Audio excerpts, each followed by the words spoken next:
Nifty all time high पर है। और दोस्तों हम सबको पता है कि हाल ही में शायद ये 26,000 भी क्रॉस कर जाएगा। कोई बड़ी बात नहीं है, क्योंकि हमारे इंडिया की मार्केट में, इकोनॉमी में ग्रोथ ही उस तेजी से है। लोगों का विश्वास हमारी इकोनॉमी के अंदर बढ़ता जा रहा है। और हम सब ने देखा है हाल ही के अंदर कितने सारे स्टॉक्स अलग अलग सेक्टर्स के जो कई गुना रिटर्न्स दे चुके हैं, लोगों का पैसा दुगना तिगना या उससे भी कई गुना कर चुके हैं। मगर क्योंकि हमारा मार्केट इतना बड़ा है कि अभी भी इसमें कई ऐसे सेक्टर्स हैं जो रेडार से नीचे हैं, वहाँ पर ऐसे स्टॉक्स हैं, ऐसी पोटेंशियल कंपनीज हैं जो आप लोगों को मल्टीपल टाइम्स रिटर्न देने की क्षमता रखती हैं।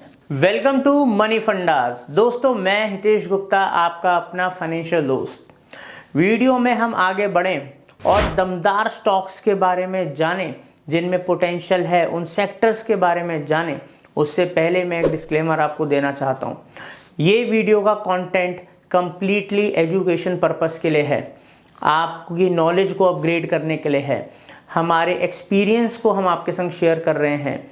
दोस्तों कोई भी डिसीजन लेने से पहले आपको अपनी खुद की रिसर्च करनी है, अपनी नॉलेज को हर जगह से कंफर्म करना है और किसी भी सेबी रजिस्टर्ड फाइनेंशियल एडवाइजर की भी सलाह आप ले सकते हैं।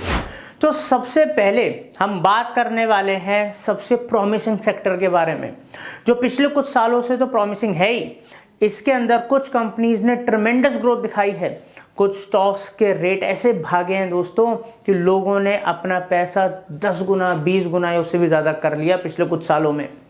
और आपको पता है कि ये सेक्टर क्यों इतना प्राइम है? रिन्यूएबल सेक्टर इसलिए क्योंकि पूरी दुनिया के अंदर जो ग्लोबल वार्मिंग है, जो कंसर्न्स हैं ग्लोबली, उनके ऊपर फोकस करा जा रहा है। हर कंट्री चाहती है कि वहाँ पर पॉल्यूशन कम हो और जो अदर चैलेंजेस हैं ग्लोबली उनको ओवरकम करा जाए। और यहाँ पर हमारी खुद की गवर्नमेंट, इंडिया की गवर्नमेंट का सबसे ज़्यादा फोकस है।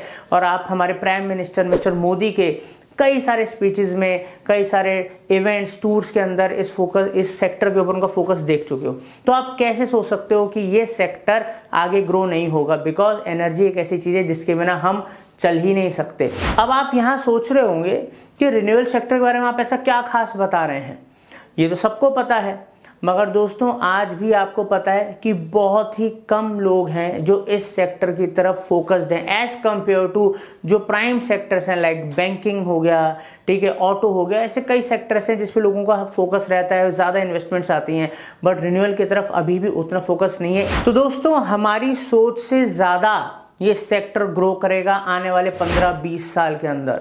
बिकॉज यहाँ पर हमारी चॉइस नहीं है, हमारी मजबूरी है कि हमें रिन्यूएबल एनर्जी के रिसोर्सेज के ऊपर चलना पड़ेगा। उसी के हिसाब से सारा ट्रांसपोर्ट हो रहा है, उसी के हिसाब से फैक्ट्रीज के अंदर प्रोडक्शन हो रही हैं। तो दोस्तों इस सेक्टर को आप निगलेक्ट नहीं कर सकते।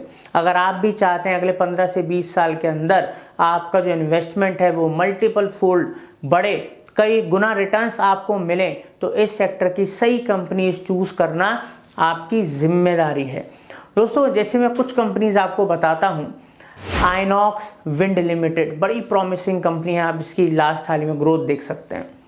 सुज़लॉन एनर्जी, आज की डेट में सुज़लॉन फिर दोबारा से बैक मार रहा है और लोगों को बहुत अच्छे रिटर्न्स दे रहा है, कंपनी रिवाइव कर रही है। और अगर हम बात करें एक और प्रॉमिसिंग कंपनी की, तो Sterling and Wilson renewable energy limited.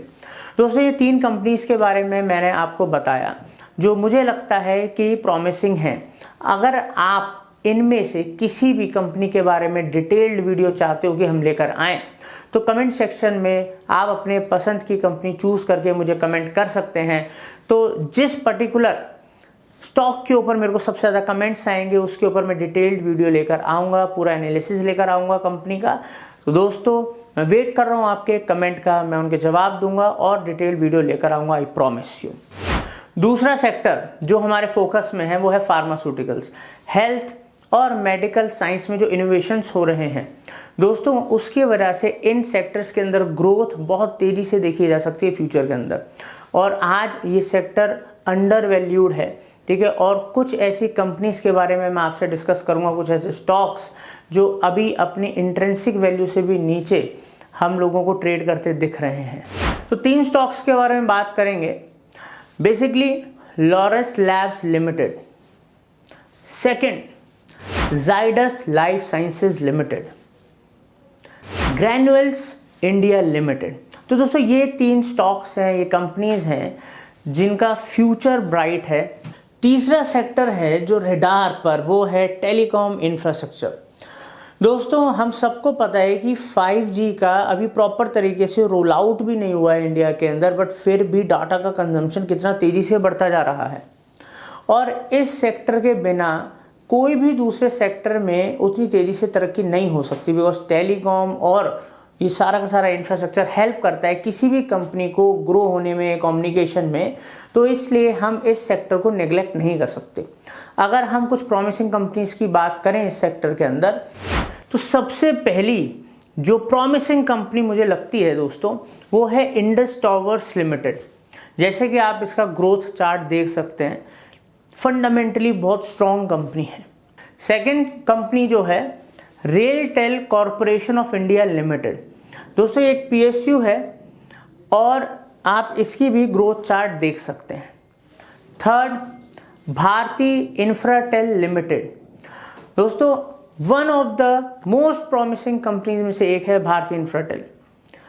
अब दोस्तों 3 सेक्टर्स के बारे में मैंने आपको बताया, उसमें मैंने कुछ पर्टिकुलर अलग अलग कंपनीज या स्टॉक्स के बारे में मैंने आपको बताया। अब जैसे कि मैंने आपको बोला था कि आप मुझे कमेंट सेक्शन में लिख सकते हैं जिस भी स्टॉक के बारे में आप पूरी डिटेल्ड वीडियो चाहते हैं, ताकि आप प्रॉपर एनालिसिस नॉलेज के बेसिस पे ही फर्दर अपनी नॉलेज को इन्हेंस करें और सेबी रजिस्टर किसी भी फाइनेंशियल एडवाइजर से आप राय लेके अपनी इन्वेस्टमेंट करें। तो दोस्तों मैं आपके कमेंट्स का वेट करूंगा और ऐसे ही नॉलेजेबल दमदार वीडियोस लेके मनी फंडास आपके लिए आता रहेगा। Thank you for watching money fundas.